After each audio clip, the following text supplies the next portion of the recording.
Hello friends, इस video में हम बात करने वाले हैं पाइथन वेरिएबल्स, कीवर्ड्स और डेटा टाइप्स की। तो सबसे पहले तो समझ रहे हैं कि वेरिएबल्स की ज़रूरत क्या है। जो भी हम प्रोग्राम लिखेंगे वो कोई ना कोई डेटा आइटम्स के साथ हम डील करने के लिए लिखने वाले हैं। लेट्स से मैं चाहता हूँ कि मैं एडिशन का प्रोग्राम लिखूँ, दो नंबर्स को ऐड कर दूँ। तो वो दो नंबर्स को कहीं तो स्टोर करवाना पड़ेगा। जैसे कि लेट्स से मैंने आपको एडिशन का टास्क दिया, लेट्स से ऐड 15 and 10। तो आप क्या करोगे? आप ब्रेन में कहीं 15 को स्टोर करवाओगे, फिर 10 को स्टोर करवाओगे, फिर उन दोनों को ऐड कर दोगे और फिर आपको आंसर प्रोसेस करके आप बताओगे कि आंसर आ रहा है 25। तो अब सिमिलरली लेट से मुझे ये टास्क पाइथन से करवाना है, तो मुझे क्या करना पड़ेगा? 15 को कहीं स्टोर करवाना पड़ेगा, 10 को कहीं स्टोर करवाना पड़ेगा। सो ये जो रैम मेमोरी होती है कंप्यूटर की, वहीं पे स्टोर होगा। तो वो जो मेमोरी लोकेशन होती है उनको हमने एक नाम दे दिया ताकि उसको फ्यूचर में हम रिफ़र कर पाए।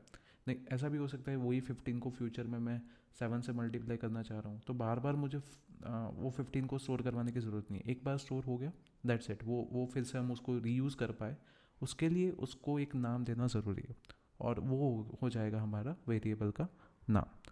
सो पाइथन में बेनिफिट क्या है कि इसमें अलग से आपको वेरिएबल को डिक्लेयर करने की ज़रूरत नहीं है। जैसे कि यहाँ पे क्या कर दिया मैंने, x=5 लिया, तो ये पूरे सेंटेंस में ऑटोमेटिकली 5 को स्टोर करवा दिया एक मेमोरी लोकेशन में, और वो मेमोरी लोकेशन का नाम हो गया x।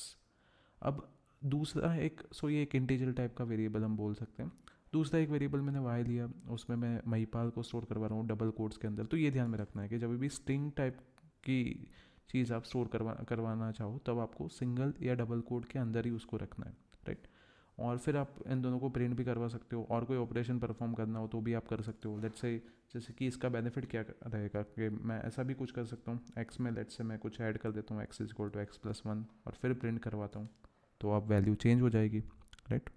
अब आप देख पा रहे हो x=6 हो गया, राइट। ये एडवांटेज है वेरिएबल का। अब आ, उसकी टाइप कैसे पता चलेगी, राइट। जैसे कि यहाँ पे मैं बोल रहा हूँ कि x is of type integer, and यहाँ पे अब x=, महिपाल कर दिया डबल कोट्स के अंदर, तो उसकी टाइप स्ट्रिंग हो गई, right. So in Python variable do not require an specific data type declaration. अब डेटा टाइप क्या होता है? हर एक डेटा एक टाइप का नहीं होता। जैसे कि ये इंटीजर है, सिंपल क्वेश्चन है, क्या मैं इन दोनों को ऐड कर सकता हूँ? क्या 5 + महिपाल कर सकता हूँ? नहीं, नहीं पॉसिबल है। सिमिलर टाइप के जो डेटा आइटम्स होंगे उनको हमने एक कैटेगराइज कर दिया, उसको एक डेटा टाइप बोल दिया। जैसे कि 5 हो गया, 7 हो गया, तो वो एक इंटीजर डेटा टाइप है। 5.5, 7.3 ये एक फ्लोट डेटा टाइप है। ऐसे किसी का नाम है, लेट्स से महिपाल, रवि ले लो, राइट। ये जो नाम होंगे वो स्ट्रिंग डेटा टाइप में जाएंगे, राइट। और फिर कुछ ऑपरेशंस होंगे, जैसे कि स्ट्रिंग को आपको कंबाइन करना है, राइट। आपको नेम आपके पास है let's say Mahipal, sir name है आपके पास जाडेजा, तो आप उन दोनों को कंबाइन कर सकते हो, कॉन्कर्टिनेशन कर सकते हो, ऑपरेशन कर सकते हो। तो वो सिमिलर टाइप के ऑब्जेक्ट्स के बीच में ही हो पाएगा, राइट। अक्रॉस द ऑब्जेक्ट्स नहीं हो पाएगा, इसलिए हम डेटा टाइप का इंपॉर्टेंस है। और दूसरा ये भी है कि depending upon data type memory requirement भी अलग होगी। ज़रूरी नहीं है कि जो 5 के लिए मेमोरी रिक्वायरमेंट हो वही मेमोरी रिक्वायरमेंट 5.7128 के लिए हो, राइट। तो उसके लिए भी डेटा टाइप अलग होना ज़रूरी है, नहीं तो फिर क्या होगा कि सबके लिए आप सेम मेमोरी एलोकेट करोगे, राइट। सो ये है। अब एडवांटेज क्या है पाइथन में कि आपको ऐसा कुछ लिखना नहीं है कि भाई मैं इंटीजर टाइप का वेरिएबल डिक्लेयर करने वाला हूँ। सी में ऐसा होता है, पहले आप इंटीजर एक्स लिखोगे, फिर आप बोलोगे कि x=5। पाइथन में क्या है, जस्ट जो वैल्यू आप असाइन करोगे उसके अकॉर्डिंग वो ऑटोमेटिकली डिसाइड कर देगा कि कौन सी डेटा टाइप है ये पर्टिकुलर वेरिएबल की। तो ये एडवांटेज है, right. In Python, variables do not require any specific data type declaration, and they can also change their type after being assigned a value.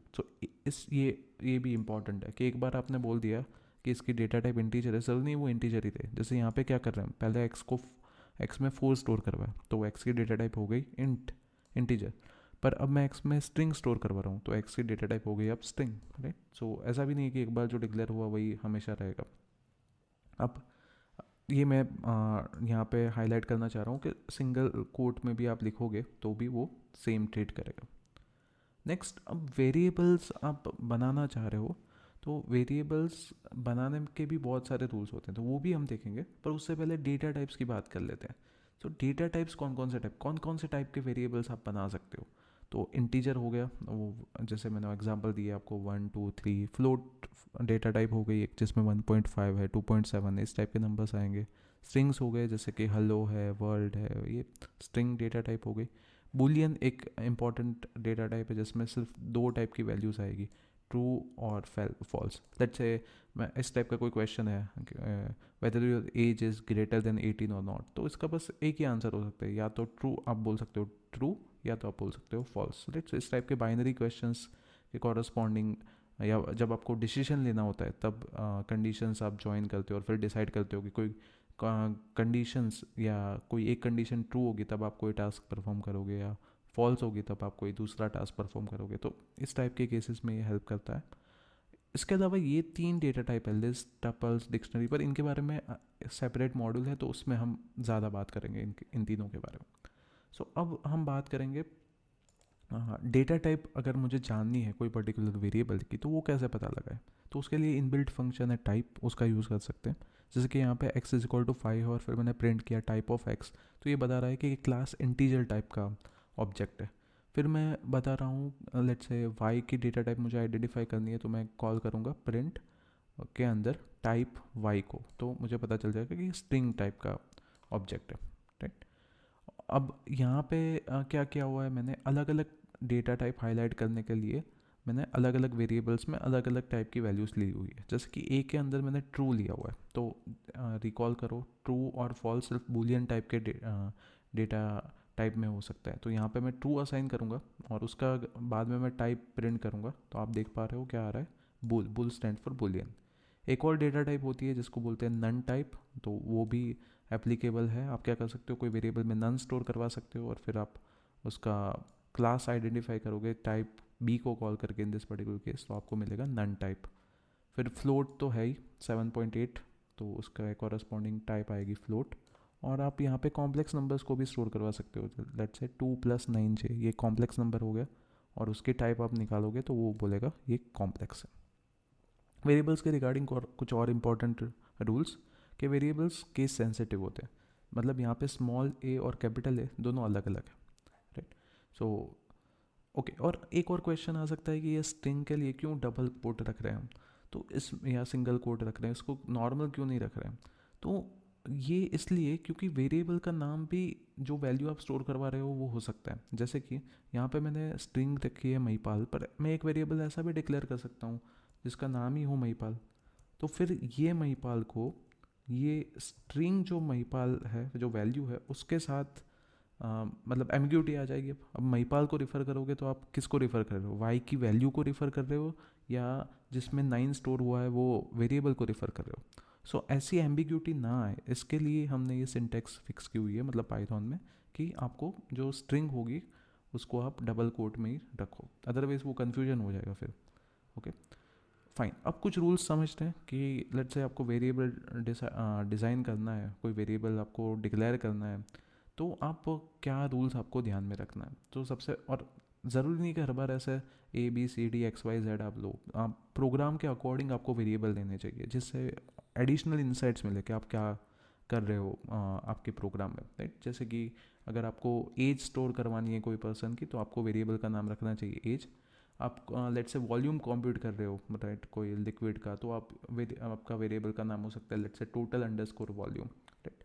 सो अब कुछ रूल्स है जो समझना ज़रूरी है जब भी आप वेरिएबल का यूज़ करना चाहो तब। सबसे पहला रूल है कि वेरिएबल स्टार्ट होना चाहिए लेटर और अंडरस्कोर से, राइट। आप कभी भी नंबर से स्टार्ट नहीं कर सकते। तो अगर मैं कोई ऐसा लिख रहा हूँ लेट्स से 3 माई वेयर, तो यहाँ से 3 से स्टार्ट हो रहा है, नंबर डिजिट से स्टार्ट हो रहा है, तो यहाँ पे एरर आएगी, जैसे आ गया इनवैलिड सिंटेक्स, तो ये ध्यान में रखना है। दूसरा है कि ओन क्या क्या चीज़ें आ सकती है वेरिएबल में, तो सिर्फ इतनी चीज़ें ही आ सकती है। Alpha numeric characters, alpha numeric मतलब जिसमें अल्फ़ाबेट्स भी आ गए, न्यूमेरिक्स भी आ गए, सो मतलब A to Z, capital, small and 0 to 9। और उसके अलावा स्पेशल कैरेक्टर में सिर्फ अंडरस्कोर ही अलाउड है और कोई अलाउड नहीं है। सो मतलब स्पेस भी नहीं ले सकते हो, @ का सिंबल भी नहीं ले सकते हो और कोई भी सिंबल नहीं ले सकते हो, सिर्फ यही सिंबल्स आप यूज़ कर सकते हो। एंड और एक रूल कि आपके कीवर्ड्स, अब कीवर्ड्स क्या होते हैं, कुछ रिजर्व्ड वर्ड्स होते हैं जिनका मीनिंग फिक्स्ड है, तो उनको आप वेरिएबल का नाम नहीं ले सकते, राइट। तो वो कौन से वो भी अभी हम जल्द देखेंगे, तो वो भी ध्यान में रखना है आपको कि आपका वेरिएबल का नाम कीवर्ड ना हो। ऐसा क्यों, वो मैं अभी जल्द बताऊंगा आपको। सो ये मैंने क्या किया हुआ है कि अलग अलग टाइप के डिक्लेरेशन क्यों हैं। ये सेल में जो भी डिक्लेरेशन है वो सारे वैलिड है। जैसे आप देख पा रहे हो कि यहाँ पे अंडरस्कोर और अल्फा न्यूमेरिक कैरेक्टर्स का यूज़ हुआ है, डिजिट का भी यूज़ हुआ है, पर डिजिट से मैं स्टार्ट नहीं कर सकता। ये तीनों इनवैलिड है। जैसे इसमें क्या है, ये डैश का यूज़ किया हुआ है जो अलाउड नहीं है, स्पेस का यूज़ किया हुआ है वो अलाउड नहीं है। अब आगे देखते हैं। जैसे मैंने बताया कि कीवर्ड्स को भी यूज़ नहीं कर सकते, तो कीवर्ड्स कौन कौन से हैं। तो यहाँ पे मैंने सारे कीवर्ड 36 कीवर्ड्स को यहाँ पे प्रिंट किया हुआ है। तो ज़्यादातर कीवर्ड्स आप देखोगे फ्यूचर में हर एक का मतलब भी पता चलेगा, राइट। ये एल्स इफ के कॉरस्पॉन्डिंग है, फाइनली है, फॉर लूप, जब लूप्स की बात करेगी तब ये फॉर कीवर्ड का यूज़ करेंगे हम। इफ़ की बात करेंगे, इंपोर्ट एक कीवर्ड है जैसे यहाँ पे है, तो मैं वेरिएबल का नाम इंपोर्ट नहीं रख सकता। क्यों? क्योंकि मैं वेरिएबल का नाम इंपोर्ट लिख रहा हूँ, तो इंपोर्ट का पहले से ही कोई बाय डिफ़ॉल्ट मीनिंग फिक्स है पाइथन में। तो अगर मैं एक और बोल रहा हूँ कि नहीं एक और नया इंपोर्ट आ गया, तो फिर वो गलत होगा, राइट। सो इसलिए ये वर्ड्स के कुछ मीनिंग पहले से फिक्स्ड है। जैसे कि इफ़ है तो आप कंडीशन चेक करोगे इफ़ के साथ, तो मैं कोई वेरिएबल का नाम फिर इफ़ नहीं रख सकता, नहीं तो वो अगेन वो कन्फ्यूजन हो जाएगा कि ये अब कंडीशन चेक कर रहे हैं या कोई वैल्यू स्टोर करवा रहे हैं, दोनों में से एक ही चीज़ कर पाएंगे हम, तो इसलिए वो एरर देगा, राइट। सो ये भी ध्यान में रखना है आपको कि आप कोई कीवर्ड का यूज़ ना कर लो जब आप वेरिएबल का नाम डिज़ाइन कर रहे हो तब। ओके, अब और इंटरेस्टिंग प्रॉपर्टीज़, बहुत ही स्मूथ है। ज़रूरी नहीं है मतलब कि आपको हर एक लाइन में जैसे एक्स के लिए कुछ लिखा, फिर वाई का डिक्लेयर किया, फिर वाई जेड को डिक्लेयर किया, तीनों को आप एक साथ भी कर सकते हो। जैसे X Y Z is equal to 1,2.5,3.7j। तो जो पहली वैल्यू है वो एक्स में चली जाएगी, कॉमा के बाद जो दूसरी वैल्यू है 2.5 फ्लोट वाली वो वाई में चली जाएगी, और उसके बाद जो लास्ट वैल्यू है कॉम्प्लेक्स वो जेड में चली जाएगी। फिर ऐसा भी कर सकते हो आप कि एक साथ आप तीनों वेरिएबल को डिक्लेयर करना चाह रहे हो और तीनों को सेम वैल्यू देना चाह रहे हो। So you can write like this, X is equal to Y is equal to Z is equal to 1।